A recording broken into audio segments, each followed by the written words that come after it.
თამაშები, რომლებსაც ადამიანები თამაშობენ. თავი პირველი, მოკლედ და გასაგებად. დარწმუნებული ვარ, შეგიმჩნევია, რომ ხანდახან წამებში იცვლები. აი ზიხარ მეგობრებთან ერთად და უცბად გეცვლება ყველაფერი. ხმის ტემბრი, სხეულის ენა, ლექსიკა და ისიც კი თუ როგორ უყურებ სამყაროს. ამას ეგო მდგომარეობებს ეძახიან.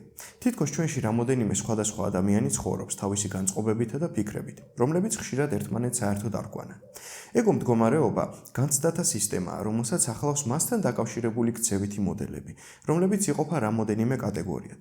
ეგო მდგომარეობა, რომელიც მშობლების ფიგურას ემსგავსება, ეგო მდგომარეობა, რომელიც ავტონომიურად არის მიმართული რეალობის ობიექტური შეფასებისთვის და არქაული ნაშთი, იგივე არქიფსიქიკური ეგო მდგომარეობა, რომელიც ადრეულ ბავშვობაში დაფიქსირდა.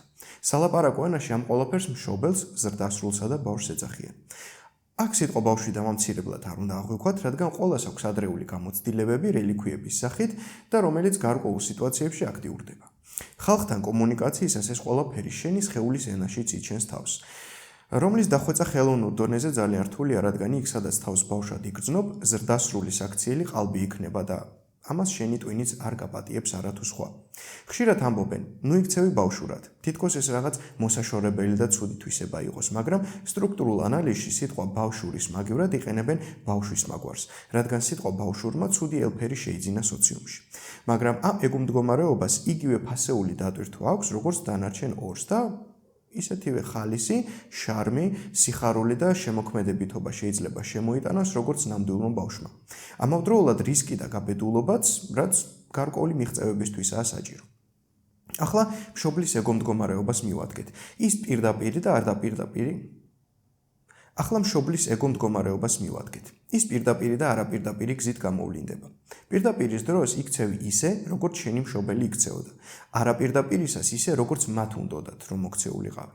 პირველ შემთხვევაში მშობელთან აიგივებს თავს ადამიანი, მეორე შემთხვევაში ერგება მათ მოთხოვნილებებს.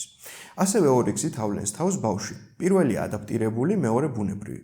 ადაპტირებულისას ბავშვი საკუთარ ქცევებს მშობლის გავლენით ამოდიფიცირებს და იქცევა ისე, როგორც მისი მშობლები ისურვებდნენ, ბუნებრივი ბავშვი კი ხვდებით ალბათ მეტად მიამბოხე და სპონტანურია. ეგო მდგომარეობა ნორმალური ფიზიოლოგიური ფენომენებია და მოდით გავარკვევთ რისთვის არიან საჭირონი. ესე იგი, ბავშვი ერთდროულად თანაარსებობს ინტუიცია, შემოქმედებითობა, სპონტანურობა და სიამოვნება. ზრდასრული ამუშავებს ინფორმაციას და გაითვლის შესაძლებლობებს, რათა გარე სამყაროს გაუმკლავდეს.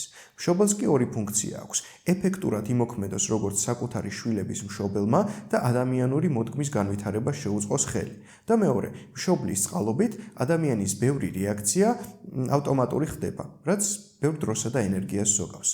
ხშირად გონია, რომ რომელიმე მათგანი უნდა ჩავახშოთ, მაგრამ სინამდვილეში სამივეს აქვს არსებობის უფლება და სრულფასოვანი ცხოვრება ნიშნავს, რომ სამივეს პატივს სცემ და ანიჭებ თავის ადგილს. შენი ამოცანა არა მათი შეცვლა, არამედ მათ შორის მეგობრობის დამყარება.